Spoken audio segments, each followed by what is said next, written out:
lot of familiar faces and unfamiliar faces, so I'm gonna just start with introducing myself. I'm Ty. I'm the host of this event, and I want to thank all of you guys for coming and supporting, Minority Mental Health Awareness Month. That's what this whole event is about. For anyone who didn't know, this is my second year throwing this event, so we are bigger and better this year in partnership with Home to Harlem. I hope you guys had the opportunity to check out the space upstairs and see what was going on, but right now we're gonna talk with some of our gurus for this year's panel, so I'm just passing it down so you guys can introduce yourself. Hi everybody, my name is Kaylynn Denis. I'm from Brooklyn, New York. I'm 23 years old, and my profession, I'm a radiation therapist. I've been working as a therapist for a year now at Memorial Sloan Kettering Cancer Center, one of the top cancer centers in the country. So that's a lot in itself. Anything you can name, we've seen: breasts, brains, fingertips, palms of feet. I worked on it. So it can be a lot. So in order to, be my best self every day, I had to kind of like master myself and get my mental health in order. So I'm just very grateful to be here.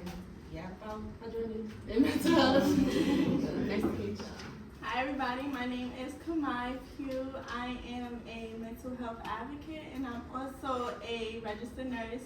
My first year of nursing, I was actually in the psychiatric department, so like mental health has been like my heart, if you would say. Now I'm not in the psychiatric department, but I did want to further my passions in a different way, and we're gonna get into it, but.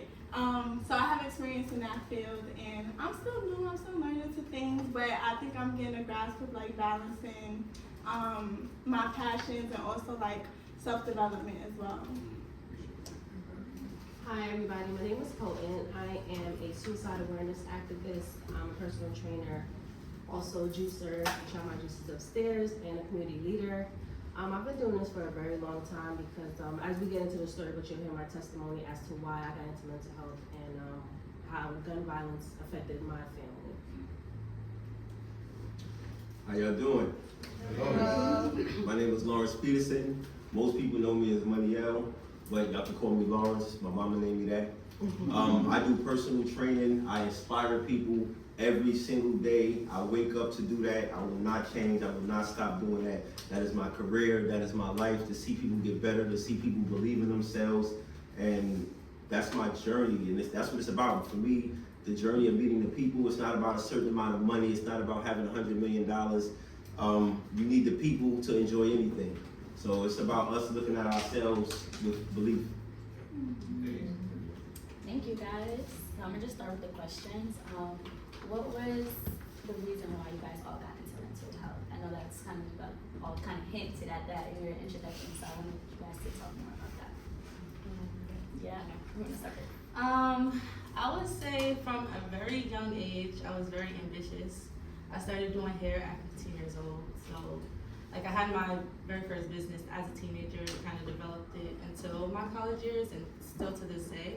And I'm also in healthcare now. So like I always had to deal with other people, make them feel beautiful, make them feel content with what's going on. And you can lose yourself a lot in that process. And it honestly was natural to me. Like I would have clients, I still have to this day, that I've been doing since I was 15 years old, and it's not because of like my talent itself, it's just because like we'll be poured into each other. So because of that, like I realized that if I could impact this person so easily just by us having a 2-hour appointment, or whether I'm at work and I have a 20-minute appointment time with the patient, and I can impact their life in that amount of minutes, I can do that for myself. So I really had to really just sit myself down and lock in. I've always kind of been into self-care, but I really didn't realize the importance of it, like how much it was impacting me. I'm kind of just doing everything and not really seeing the importance of sitting down and taking time for myself. So that's something I implement in my life every single day and try to pour into people around me. So yeah, I'm kind of busy happening. But Yes, I would say I feel like from a kid, I was always like an introspective kid, and I come from an introspective family. My father's right here, so we always think beyond the surface. And one of the things that I realized a thing with my patients is that, well, I tend to believe that things start from the energy body and manifests into the physical. And like with working in a nursing field, I realized that we tend to treat like the symptoms of things rather than like the cause. And before we even get into like physical ailments, it's usually be because we're not taking care of our body, and that's a lot to do with like how you feel about yourself. So I wanted to treat the root cause of things, so I started focusing a lot of my energy and awareness to like mental health, because I'm thinking like a seed plant, and then that's how everything starts to grow. So yeah. Yes, everybody. So yes, with the whole self-care and everything and making people feel beautiful, the reason why is because in 2014, my dad took the life of my grandmother, my uncle, then he took his own life. And if it wasn't for taking care of myself, self-care, and literally cutting my hair, I wouldn't have been here today. So how I took care of myself, I kept that story to myself for 4 years because I was ashamed, I was embarrassed. I'm Black, I'm Haitian. This doesn't happen in our culture, right? That doesn't look like us. So I kept this story to myself because my family abandoned me after that happened. So I didn't want the world to do the same thing. So taking care of myself is what got me here. And I wanted to, this is what I show everybody else. They're like, yo, how are you still doing this? And they're like, this is very inspiring. So teaching people how to take care of themselves, and everything starts from within. This is like my purpose and my journey. So this is what got me into suicide awareness, mental health, and just taking care of yourself. Literally, self-care is your health care. That's it. I felt that. I got goosebumps and all. Similar to her, mental health is the most important thing for all of us. I always say we have, instead of 365 days, we have 365 tries to get it right. None of us are perfect. Similar to Poen, I lost my mother, grandmother, and my father at 7 years old. So that's an age where I'm still growing and learning, but those are the most nurturing people in our lives. Your grandmother is like the rock of the family, more than our mother, so at least from the era I came up in. That's just how it was. So mental health is very real because I had nobody to pat me on my back. I had nobody to tell me I can. I had to find out all these things late and on my own to believe in myself. I had to go through prison. I had to go through making mistakes. I had to go through breaking people's hearts and relationships because I just didn't know. And it's not that I'm not gonna say it's my fault, but you have choices to make and you know which choice is the best choice. So I will always put mental health and talking to yourself in the most positive manner every morning. My slogan is, if you woke up this morning, you winning. All right, so go and get it. If you got opportunity, and chase all your opportunities. Anything that's good, opportunity, go get them. It's not about money, it's about the journey and the people, right? I love that. Thank you guys for sharing your personal stories and just your intake on what mental health means to you. So what are some stereotypes surrounding mental health that you would like to dismantle? A stereotype that I would like to dismantle. Maybe that like you can't, like you said, you have 365 times to get it right. Like you're gonna make a mistake every day. You can't do everything by yourself.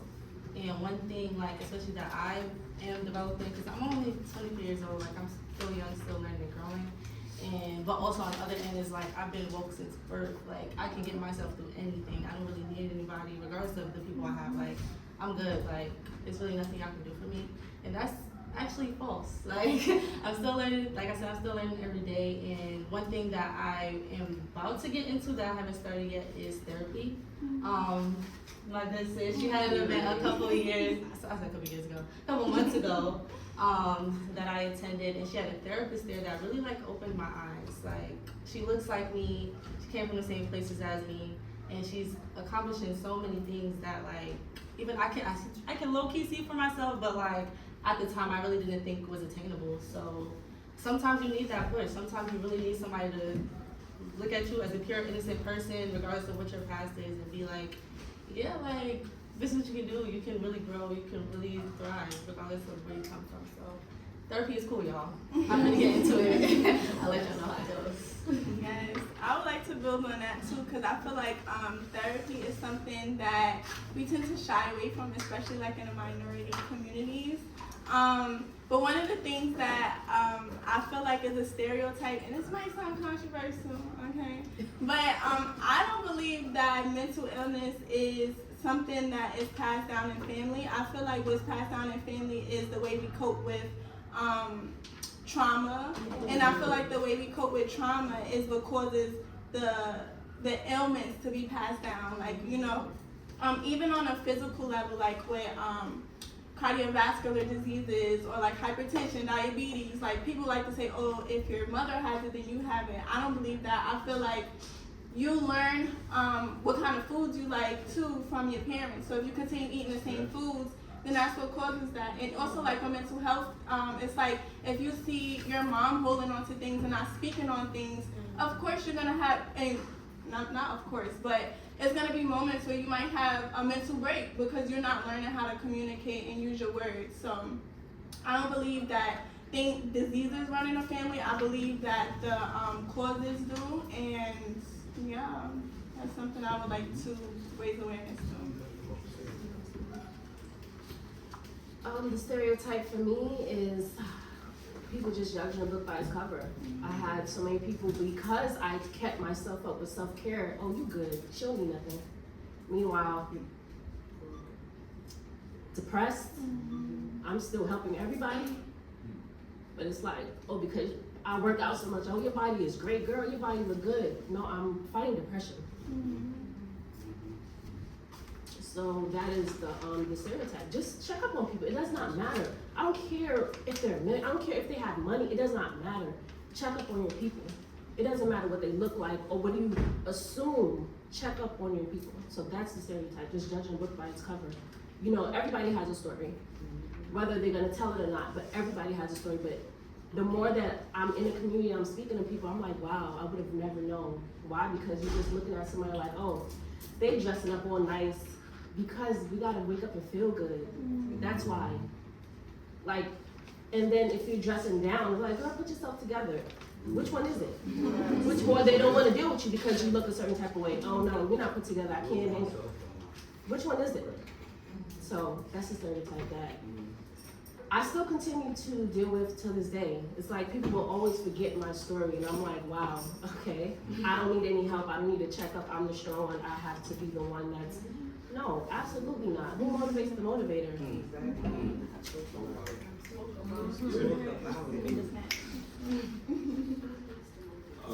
For me, I don't really have a stereotype as far as mental health, but I just want to say that we all go through things. Like, you could look at somebody, it could be the way they dress, and you might think that their life is perfect. No, it's not like that. Care about each other. Ask further questions, ask deeper questions. The mental health is they say cancer, they say diabetes, all these things are the #1 leading causes of death, but it's actually mental health because we choose to eat the wrong foods, we choose to go down the wrong path, we choose to make the decision of sexual relations, we choose. So it's the mental health that's the #1 killer. So the idea is to get it right up here, always be able to look at yourself, and you'll be able to beat any stereotype, whatever, when it comes to mental health, because you'll be able to take advantage of your own. Right? Thank you, guys. So I see a lot of young people in the crowd, different age groups, and I just wanted to know what are some ways that we can get young people to feel more comfortable talking about mental health and in spaces like this? What is your advice to them? Learn how to be yourself. Don't be a follower. Learn how to be a leader. Everybody, don't mess up God's plan because somebody else might have a plan for you that's not much. You know, you can feel it. I can feel it. I told myself, when you chasing a dream, follow all the positive signs. Go. The universe is gonna tell you. If I felt in my gut like I shouldn't be here, then I wouldn't have came. But I'm supposed to be here because you guys are here, and this is about mental health. what I'm saying can help you, what you saying can help me. You know? So for as far as the younger generation, don't be a follower, be a leader. Don't mess up God's plans with your dreams. It could be anything you want to be. Anything. As long as it's in the realms and the physics of the universe and the cosmos, you can do it. I've done it. I've done it. I made it this far without a mother, father, from young, going through it, playing with guns, selling drugs, and I realized, yo, none of that's me. That's black. I don't want to do that. I want to do what, this is what I like to do. I like to inspire people. I like when people see me and they like, hey, how you doing? I like that kid. I like them. It makes you feel even better. You know, and then you plan for the future to be even greater. So. No, yeah, I agree. It's finding yourself, and how do you find yourself? You whatever you're thinking about, how do I become? You Google it and research it. Like, we're on these phones and we're scrolling through aimless stuff that has no purpose and positivity. You have to research and Google whatever you're looking for. And then you'll find events like this. When I was going through it, I literally was going online, free workout event, free this event, free, and then this is how I met people. People's like, yo, how do you know this person? I literally went by myself, because guess what? When you're on this path, your friends, your family, they won't look at you like, oh, why do you want to do that? Oh, that's whack. Oh, let's go do something else. But you know, like you said, you're gonna feel it in your gut that you need to be somewhere else. You don't need to be here. So you research and you find the places that you want to be. And then when you come here, you need to really connect with the people that are here and stay connected. You don't just leave this place, leave certain places that you go to, and then, oh yeah, that was good, but then you go back to what you came from that you don't want. So literally search for what you want. You have to search for it. You have to search for it, because we're not gonna find it in our friends and our family, and that's just the whole honest truth. I would like to build on that too. Like, I feel like the reason why I call myself mind tapped in, because I realized that as a child, I was trying to tap in with so many things outside of myself, and I think I went to like a major depression, like when I was 21 and I graduated college, because I thought I did everything that was gonna make me happy. But I realized that I was doing things that other people would have felt happy for, if that makes sense. Like, I wasn't doing things that was making me happy.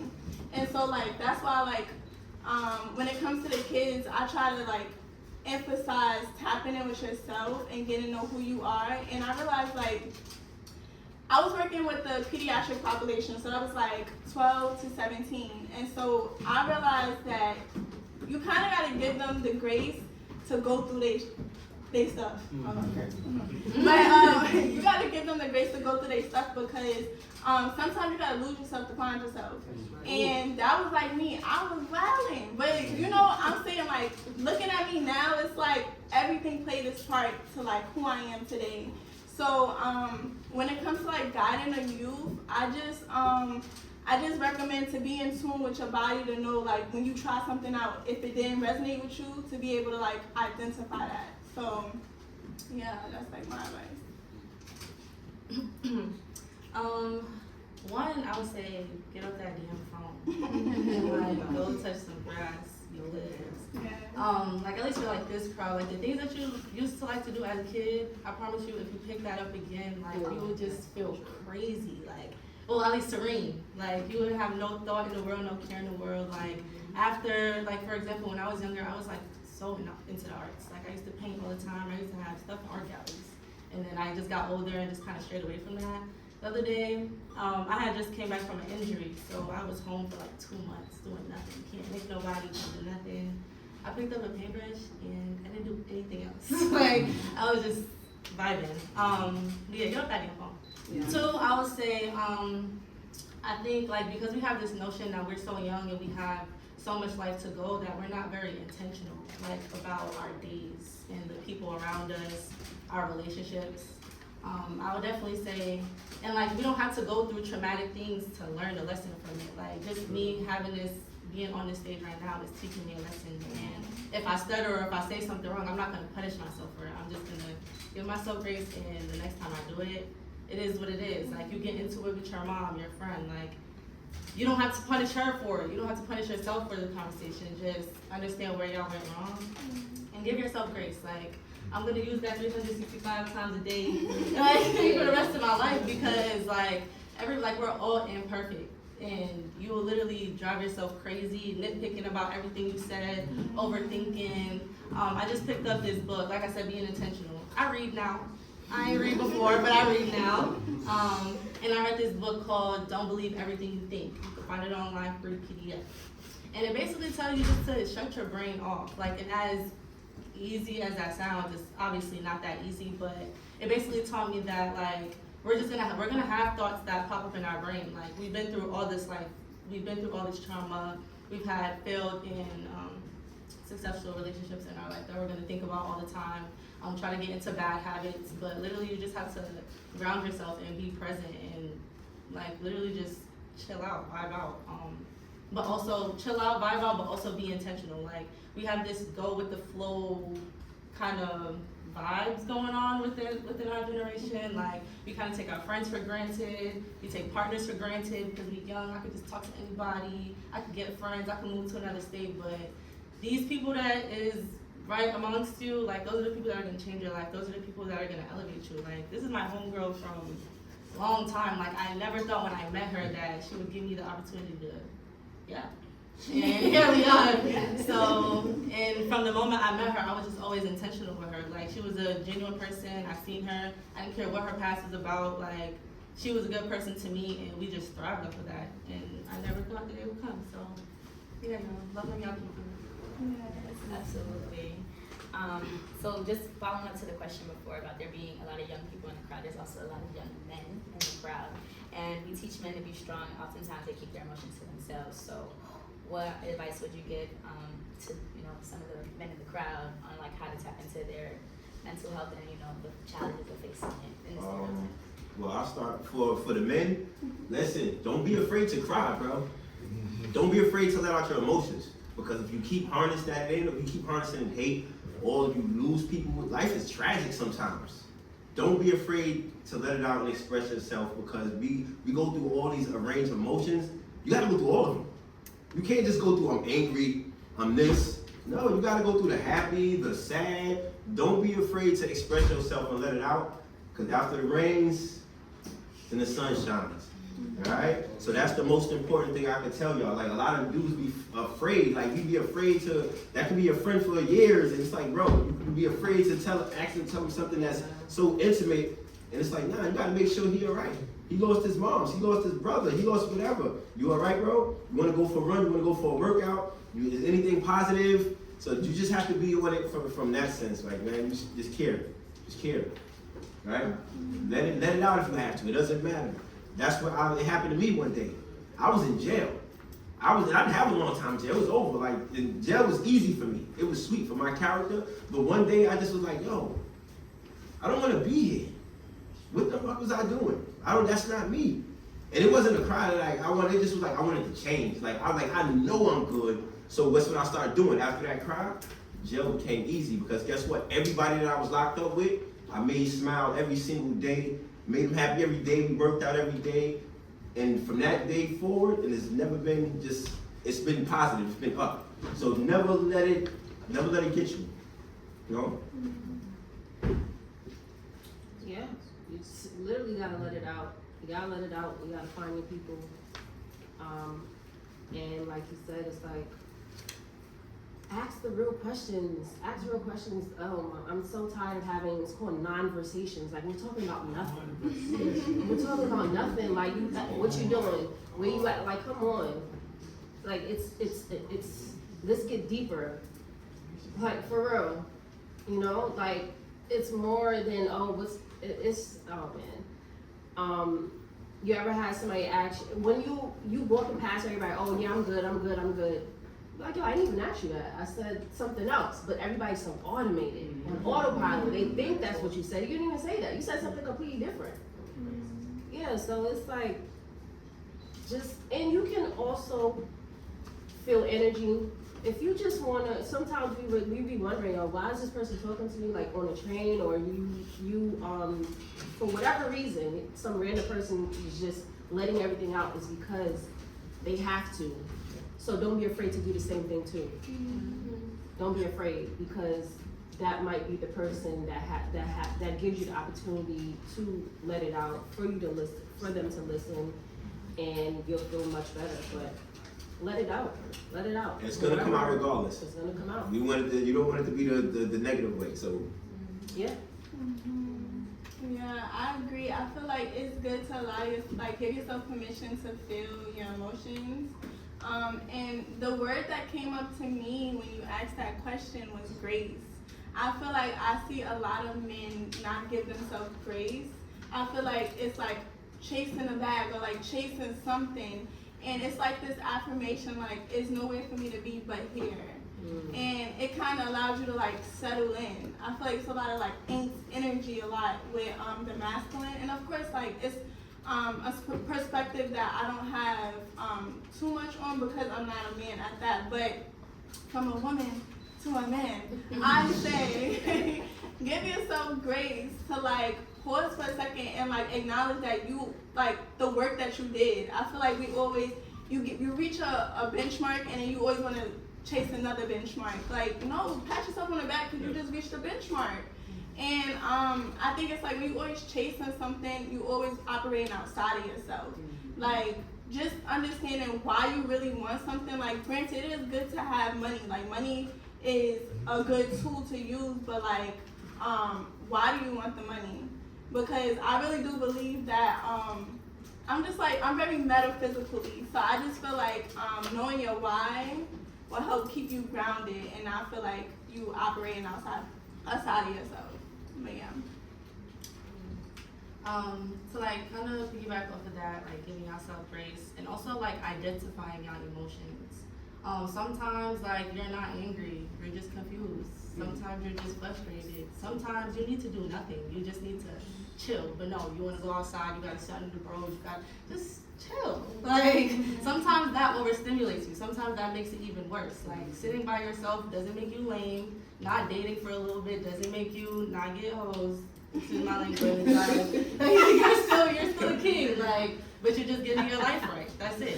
And I would also like to say, to like implement more self-care into your routine, because you are just, I have a card from your thing that was like I indulge in self-care because I'm deserving of loving care. And yeah, I'm a girl, but so can y'all. Like, y'all are deserving of loving care.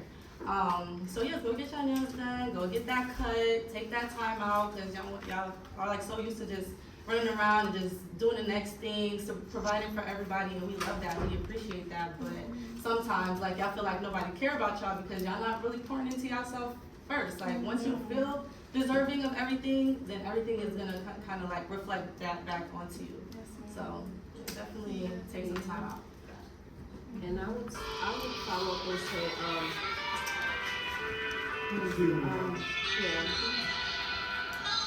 I know when you talk to your close friends or whatever, they make you feel like the positive stuff that you're doing is whack, and it's like, this is when you have to realize I have to eliminate myself from this environment.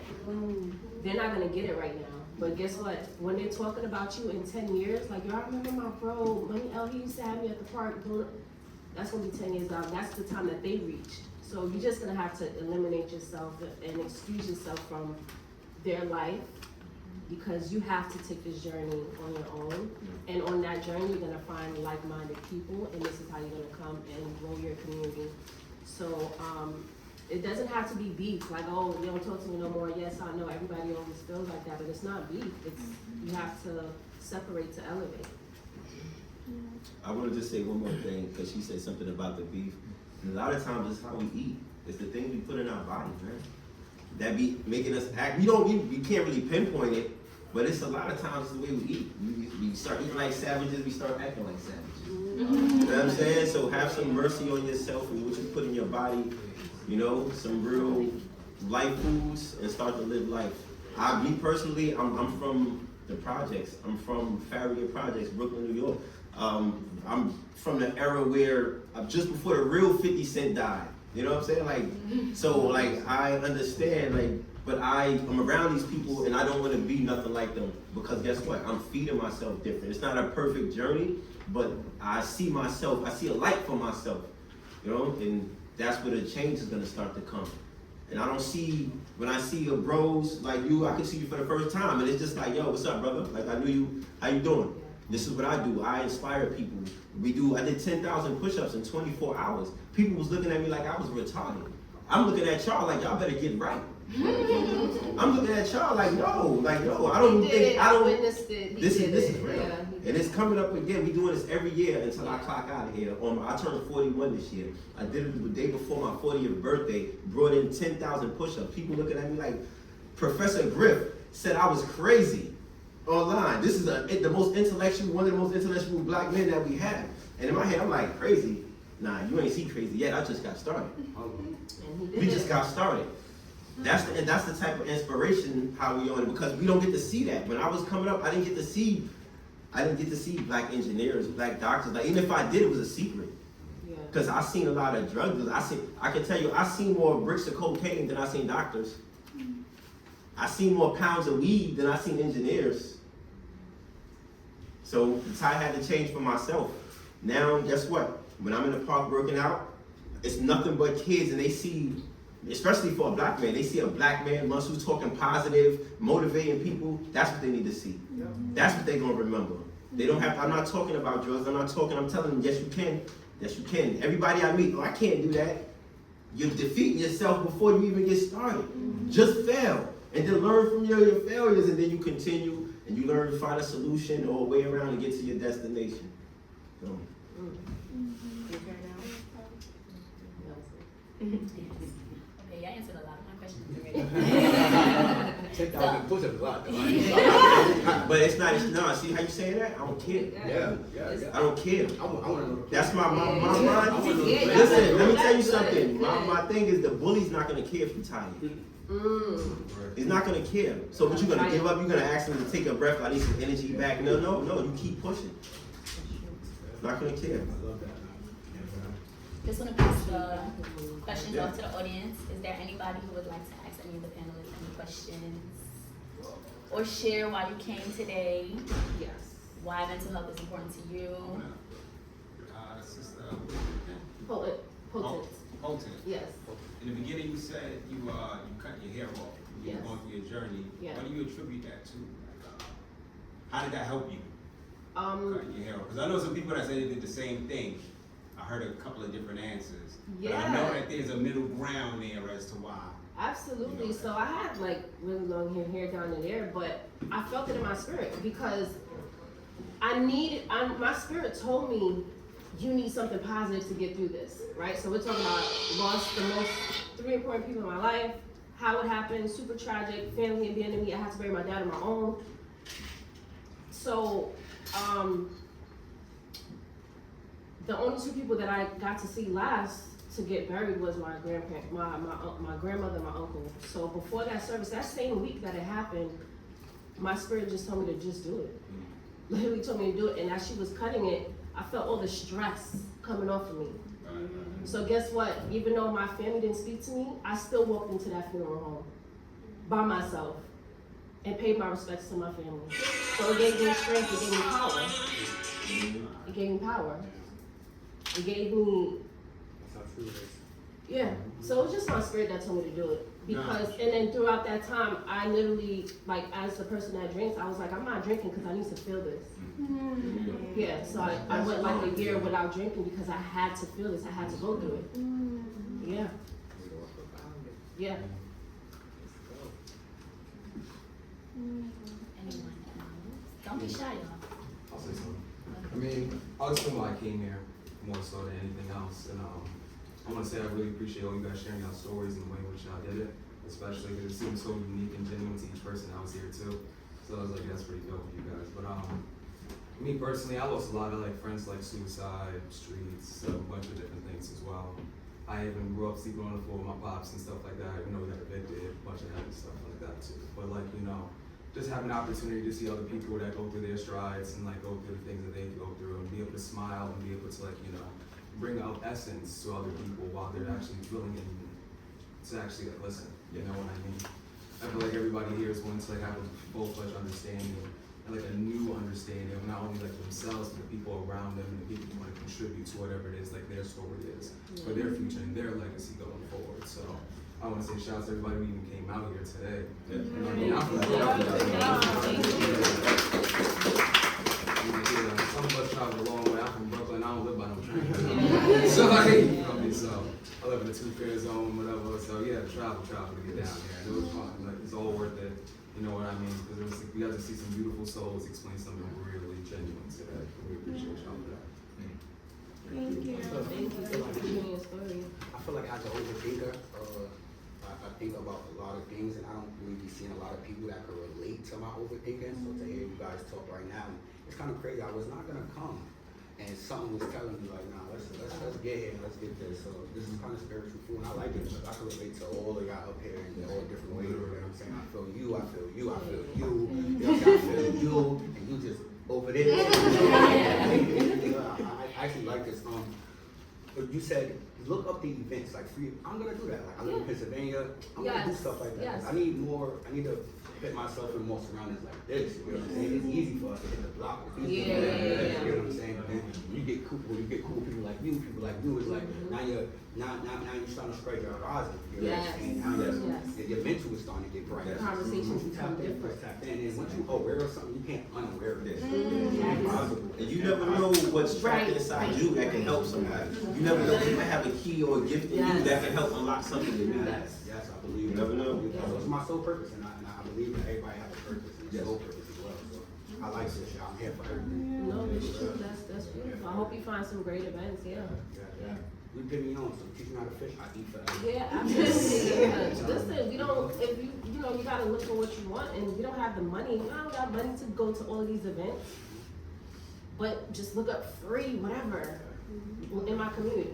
They are there. The government, but us, we have created these spaces, and we're looking for people to join.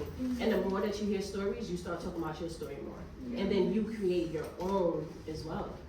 Because everybody's looking up to somebody, no matter what.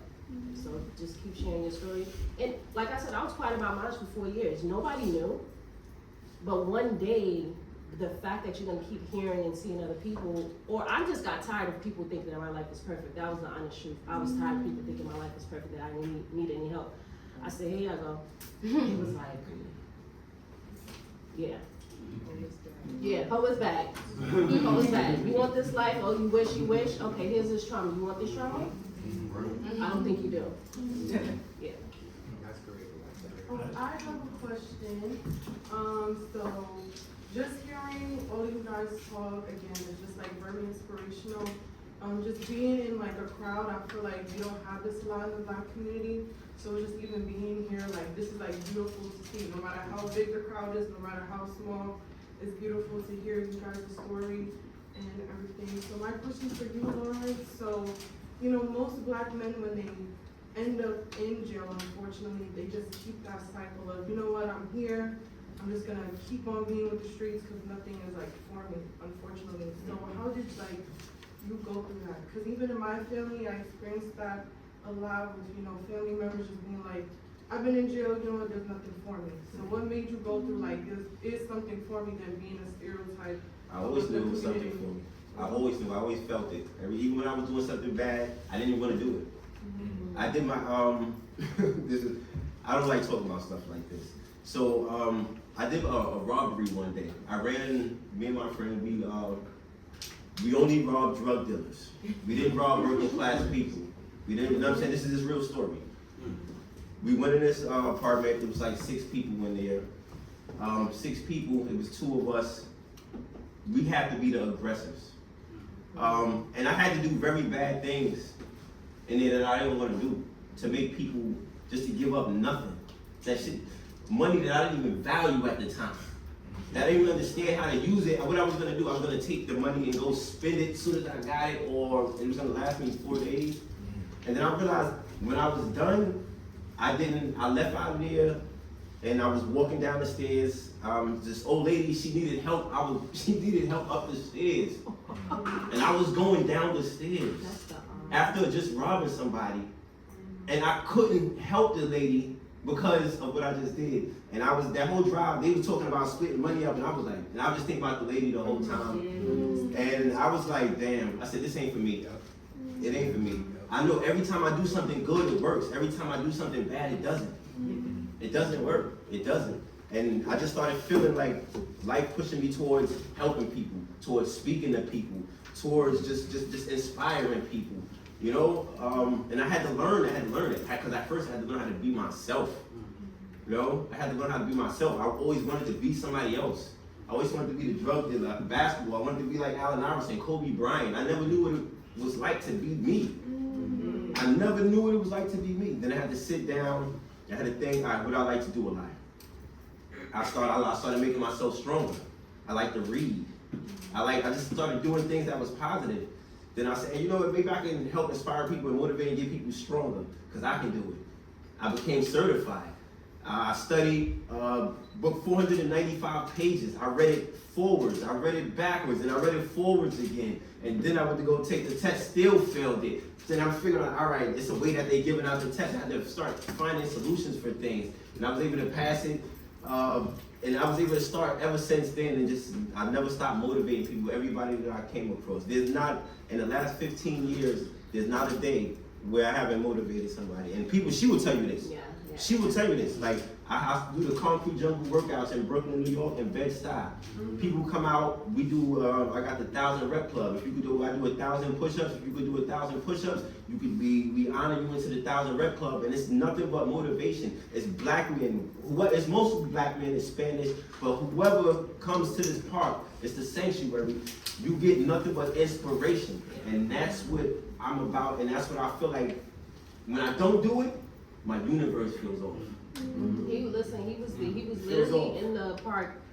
He's on live. It's snowing outside, and he's in the park. In a blizzard, literally 5,000 skips. It doesn't matter. It doesn't matter, because you know why? I don't want to be like nobody no more. I want to be like nobody. I want to be like nobody. I want to be like me. I want to know what it is to be me, to feel comfortable in my skin. And I'm still finding that out to this day. The journey is not over. No matter if I'm just talking to you, like I said, pay attention to the signs. Pay attention to the positive in the universe, and then you got to run with that, because I'm still learning so much, and there's still things that I want to do. You know? But it just was something that I knew that I just knew. I knew it inside of me. Wait, my fault. Young brother, what's your name, man? My name is Larence. Larence. One, I want to give you your flowers for do your thing, and just being out there, man, just being on your grind. Yes. I'm hearing all your accomplishments, and I hear you motivating your community. But I got a question. This is for anybody too on the panel, but I want to know, what are you doing to ensure you're building leaders within your community? Well, I feel like I'm a leader myself, but I don't know every aspect of the game of my community. So guess what? There's this on my social media reel. There's a saying: if you're always at the head of your class, you're always in the wrong class.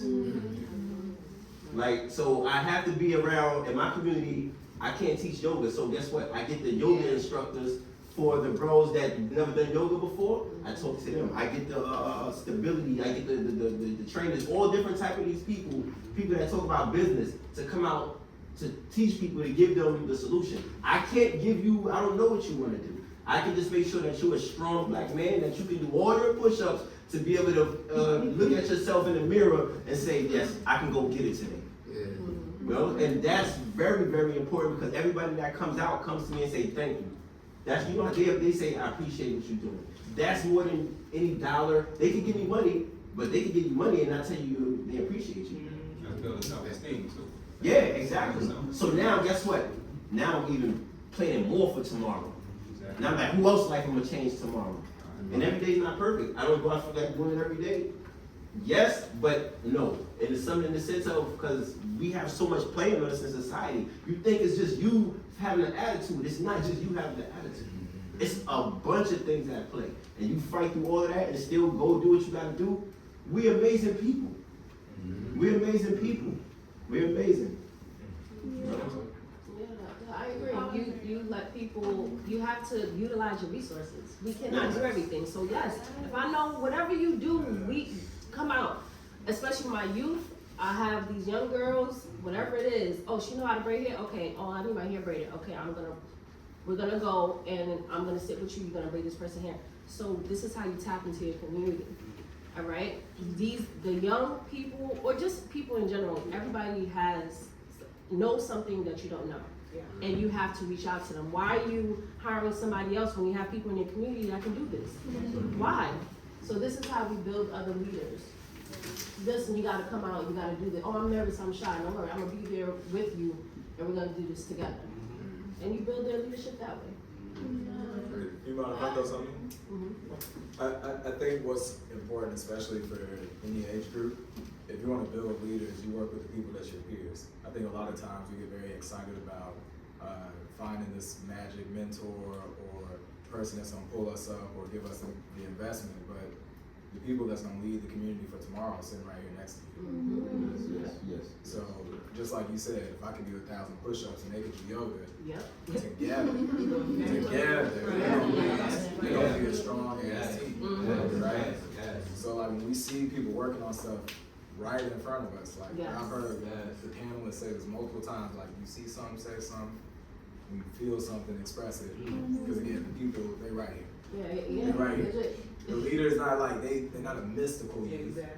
They're not a people that's waiting for you. They right here. Yeah. They right here. Start today, work on it every minute. Yes. That's consistent. I wanted to add something too. Yeah, cause like when I was working with the kids, one thing that I would do is give them tough love. I feel like accountability is a tool because sometimes they expect you to think for them. Like I tend to ask questions to make them think about what they did instead of being like, well, I think you did da-da-da-da. It's like I'm kind of conditioning their mind to have more of an empowerment mind where, okay, I know how to think my way through this. So I'm not answering your questions on where you think you went wrong. Let's ask questions. Because I'm like teaching them questions that they could think about for themselves. Yeah, like, self-awareness. Self-awareness, perfect example. Because I think that's something that the kids, they rely on, like you were saying, like they trying to be like other people. And if you realize that you have the ability within yourself, you're not going to be wanting to search outside of yourself. Exactly.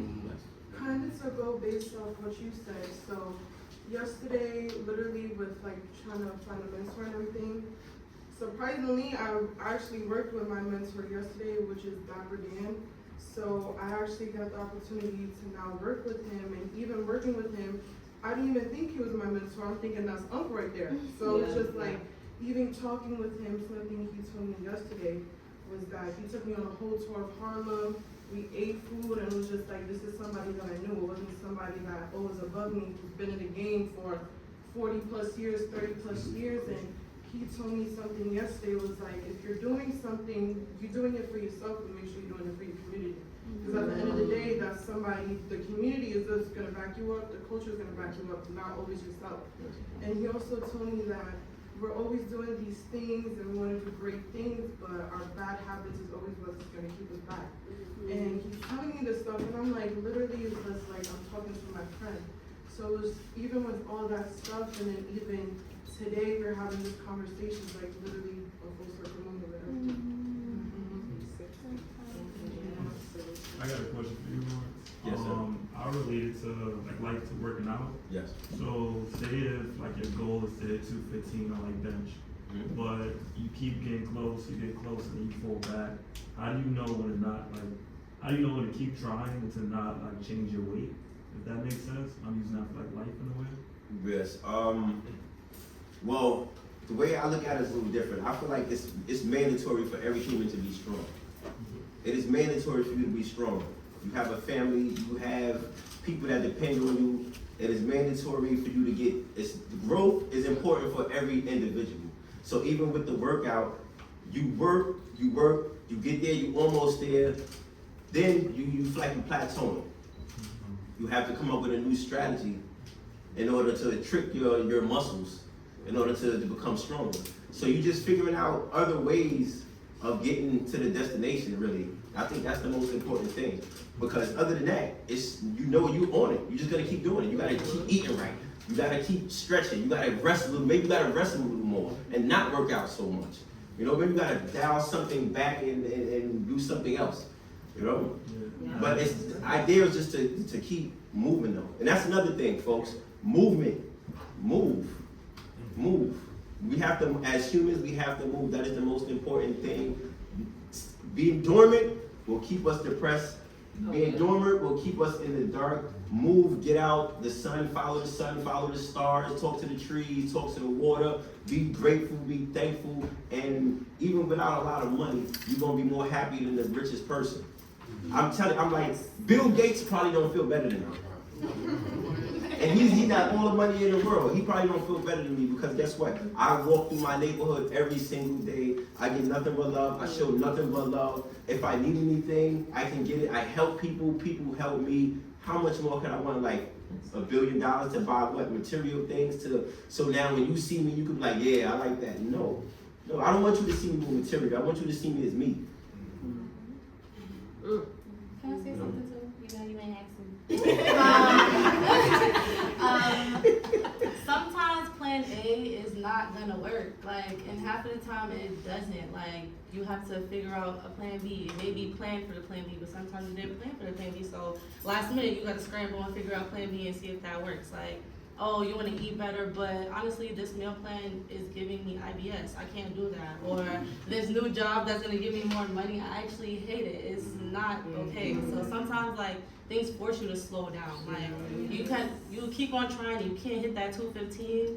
Maybe bring it down to 200. Maybe bring it down to 185, and that doesn't make you a failure. Like, cause you're gonna reach that 185 maybe even faster than even more effortlessly than you did that 215. So just like all in every area of life, like sometimes things just force you to be like, all right, like this is not working, but that's okay. Like I can do it another way and still be successful. It just wasn't what plan A was.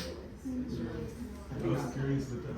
I think you answered your own question as well. You said if I'm working out all the time and I want to get to 215, right? But I keep working out and I'm not getting to 215. How can I get myself to 215, right? So that means you just gotta keep working out. Get there, yo. If you keep motivated, you keep on. It's true. I was using it for him more like your brain in a way. So like if I got certain goals, let's say if I want this career and I'm doing everything at it, but something always backfiring from it. So it's like, am I being delusional about going at it? Or should I just switch it up? You gotta take over the whole thing. You gotta take over the whole thing. I got a question. Curiosity, just for the sisters on the panel.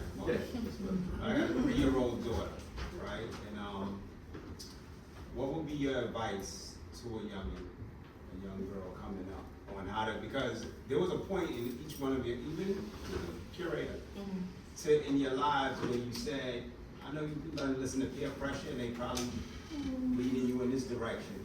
But what was it that thing that you cultivated that said, all right, I'm done with the peer pressure. You know, I'm gonna follow my own path. What was the voice in your head? What did it say to you?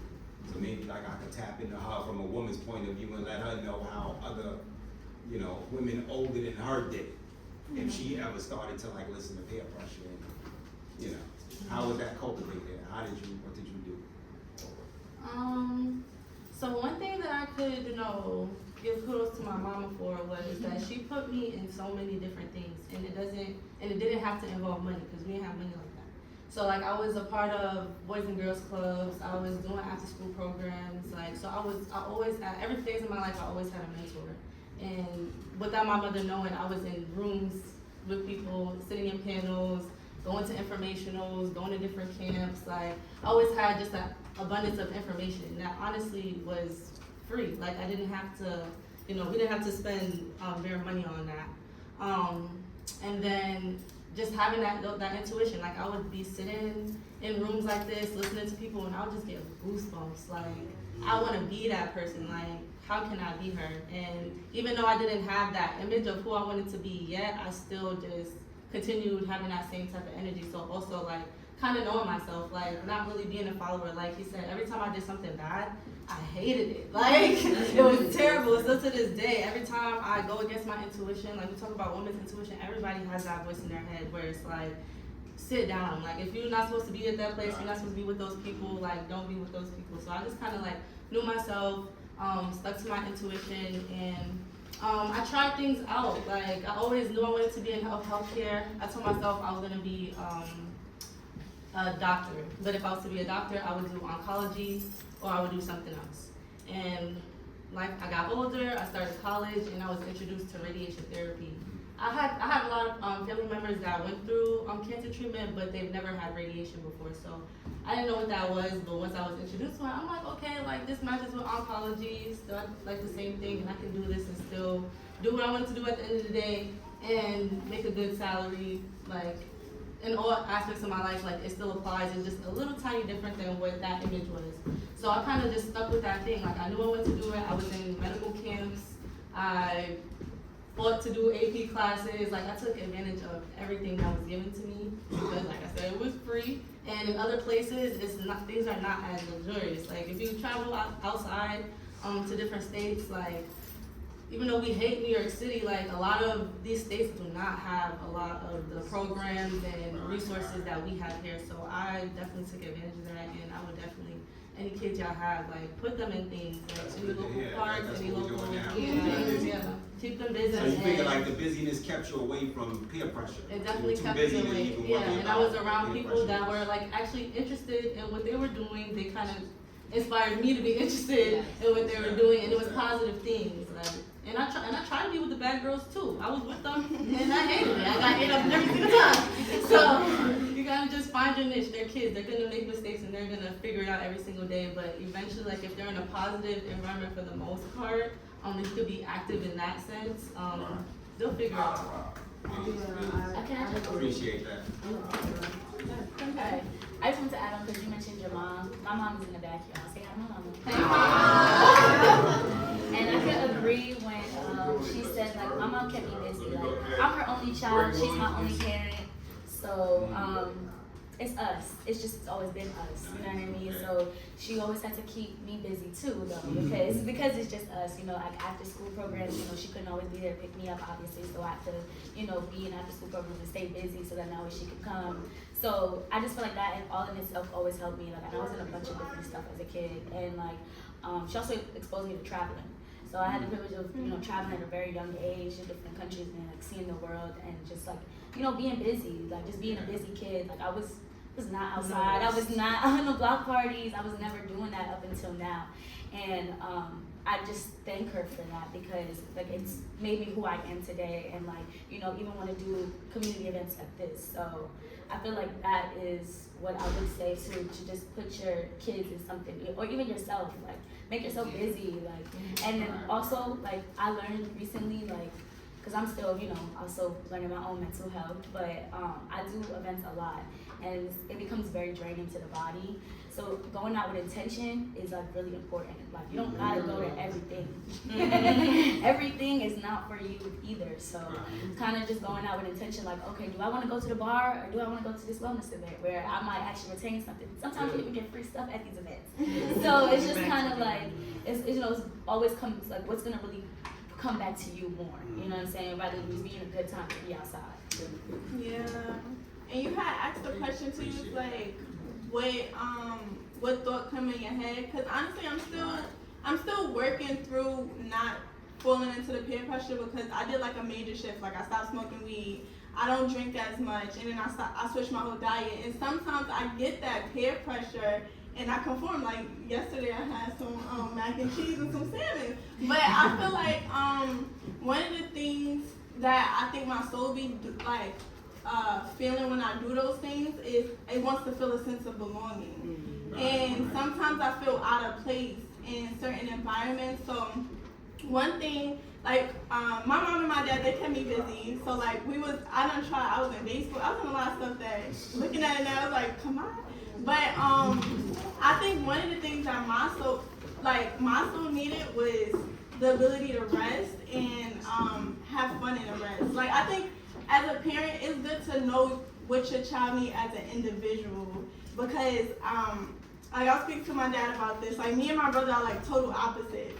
And you feel a way about how they treat one child, but then you realize as you get older that child had a certain need that was different from the other child. So some children need to be in a lot of activities versus some children are like, really sensitive, so too much overstimulation is too much for them. And so like I was more of a chill child. Like I'm not like a of course I have my rowdy days, but I feel like one thing that's gonna help a parent is trying to understand what your child's soul need. Not what you think they need, but like ask them like what they need. Try to give them like sovereignty over themselves too. So when they get older, they not like this rebellious person trying to like act out and find their own way because they had somebody that was nurturing them while they were trying to find their own way. I hope that makes sense. Yes, it did. I agree with her. I agree with everything. So pretty much to sum it up, we all said exposure. It's exposure, and you have to busy. yes, See, I'm hearing that's the exposure. theme. Yeah, it's exposure to different activities and pouring into what they like. Because you be thinking like, oh yeah, they might like basketball or baseball. The whole time they like soccer. So pour into the soccer, pour into what they actually like, not what you want them. Yeah, and that goes even to their career. Career-wise, you know, as we get into adults, oh yeah, go be this, go be that. We're all like, no, we're creatives. I don't want to create things. I don't want to be that lawyer or doctor. So you have to pour into that. But this is where the, you know, this is where it gets a lot of friction, where you trying to force them to do something that you want. So, yeah.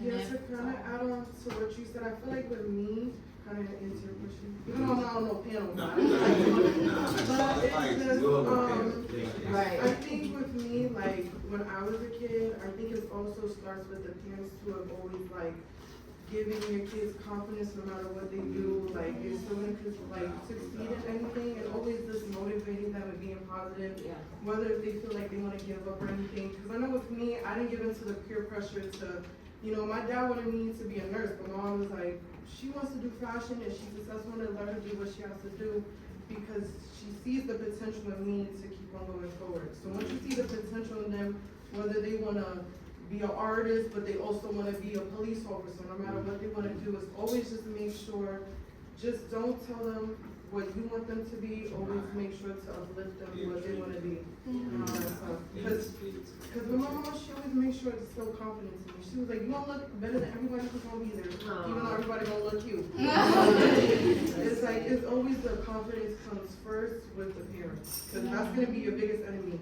to be honest. I wanted to add on too, because I feel like I hear often, a lot of parents, like, they want to, like, pass down, like, stuff, like, I mean, I don't know, randomly, like, maybe your parents were farmers, and it's like, oh, I want to keep this in the family, like, that's cool, but, like, 9 times out of 10, a lot of people my age wasted a lot of time, because they listen to their parents, and it's like, you gotta, like, get into them, like, figure out what they like. And it's okay to pass things down, like, it is okay, but that's not all that matters. Like, you know, they have a life too. Like, 9 times, like, you're gonna, God forbid, like, you're gonna eventually not be there with them, and that's not all that matters. I feel like that's it. I wanted to add too, I think it's important to communicate to kids and stuff, because sometimes we forget that they have a voice and they have thoughts too. And kids are really smart and really She's 3. Yeah, She's teaching me more than I know. So sometimes being the parent, or like, I've been like the aunt since I was like 5 years old and stuff. I have like a bunch of nephews and nieces and stuff.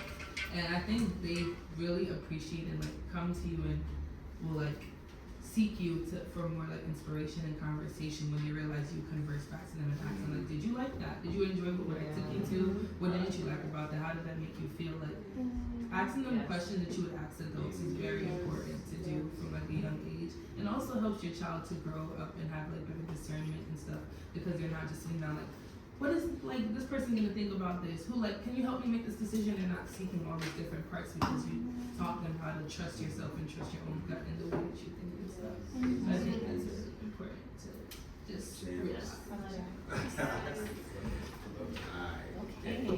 You got me emotional with it a little bit. Oh my God. It's so crazy, right? You guys not work with people with disability and mental problems, right? Like young kids. And it's my passion, I love it, right? However, the clients, they have behaviors, you know what I'm saying? And we don't know what what they're going through. So sometimes you be easily triggered. You do something to them and now they want to fight you or something like that, right? But with me, I never had clients that wanted to fight me, and I always wondered why. You know what I'm saying? Like, what am I doing different? You know what I'm saying? And it'd be the little things. Like, I seen staff don't tell them, I'm proud of you. Yo, you just did something. Like, I didn't tell you to get in the shower. You just got in the shower. You just got in the shower. I'm proud of you. That right there, he ain't gonna have no behavioral life. I got goosebumps. That's my spiritual connection with God. However, I had clients like literally, and I can't make this up. It changed my life. I had a client that he's a very bad client, and I don't judge none of the clients. However, it's like, yo, he was a bad mother. Yo, you crazy. However, me showing him love, saying I'm proud of him when he do certain things, and letting him know, like, you did that. I'm proud of you, yo. I'm happy for you. He would go to his staff like he was about to hit me. He looked at me and then looked at the staff and went directly to the other staff. It was just like, whoa, I couldn't control that right then and there. I mean, I didn't want you to hit me, but that was him strictly saying, yo, you're not my enemy. You know what I'm saying? You actually care more than the average. I'm around these people 24/7. You know what I'm saying? I live in this group home, so I see different staff every day. But to see you is like, no, you is something in your soul that I ain't even trying to deal with. So there's certain people that you gotta be like, yeah, they got it in them. Like, they got it in them. So I think like when it comes down to like the youth and stuff like that, that's just a big thing for me. You just don't know it. If I say I'm proud of you, how far you reach in my life. Very good. And I feel like a lot of us don't grow up with them. I know probably everybody I know, at least if it's not from the dad, it's from the mom, or it might not be from neither. Like, you know, and I feel like it just goes a long way. I feel like that reassurance was even like the reason why I'm even in here. No, literally. It's like my dad was a big influence on me in regards to how everything went, because he was willing to strive and whoever it is he had to go through to make sure that our safety and everything was ensured always. Like that was what a man was always represented. So he's also a personal trainer. 65, you know what I mean? Young, still a young man. I tell him every day. And just having that reassurance, you know what I mean? Because again, like he came through a lot of those circumstances where it's like it's really tough, but like that reassurance of him knowing that like I always had his back and he always had mine. You know what I mean? And let him know that he just reassured. He was like, listen, I'm proud of you, kid. Like I know this stuff out there. And like once like your parent has an understanding of that connection and that bond can never be severed. I'm with him every day. That's my best friend. So it's just like so I could 100% understand that. Okay, I'm loving my senior role, but the back row got so much.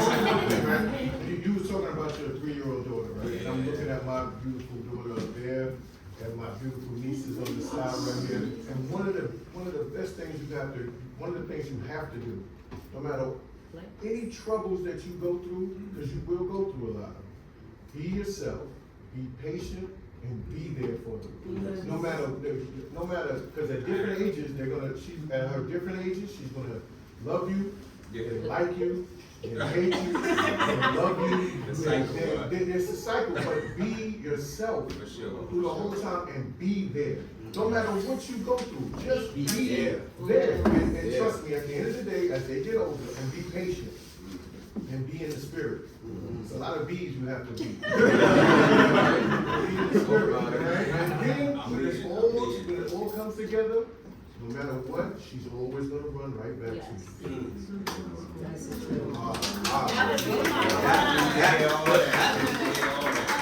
I need that. Okay, I'm so sorry, y'all. We gotta cut the handle. I hope you guys all continue in the space, having these same conversations, and definitely I encourage you all to talk to one another, not just, on here right now. Talk to somebody new that you never met before. That's why, once again, I just like those events. So you guys all can meet new people, and just to give you, I didn't talk too much because I wanted to obviously give you guys the floor, but the reason why I do this event, and I'm pretty sure a lot of people could relate to this, I suffered from a lot of depression during COVID. Just being home, locked up, was very new for me, different, and it really encouraged myself to tap into my own mental health and how can I show up for myself, like when obviously no one's around, you know what I'm saying? At the time, my mom had an essential job, so even she was out working, so it would be me home, days just there. And you just gotta fight with your thoughts, battle the things that you're thinking about, and it's what encouraged me to even start doing community events in the first place. So I really am so happy. And I got a little emotional, so I don't want to get emotional now. But You could cry. You could gotta let it out. Don't hold it down. Gotta let it out. But I really am so happy that you guys all came, especially, and I know I keep saying this, but the men. Like, I know that a lot of these spaces are normally curated for women, and I wanted to encourage you guys to come to this, and that's why I had some men on the panel. And I thank you personally, Larence, no for problem. just being here, because I feel like you really brought some insight to, you know, not only the men, but everybody here, and all of you guys did. So I really appreciate you guys being here, and thank you for coming. Thank y'all for Okay, we got food upstairs. I know the bar is here, some other vendors in the space on the second floor, and we also have an exhibit with a vendor up there as well on the third floor, so definitely check it out. Yes, explore this place, explore this place. Can I take a picture of you guys? Yes!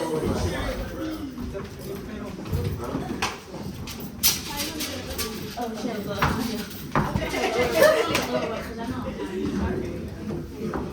Oh my gosh, y'all did so good.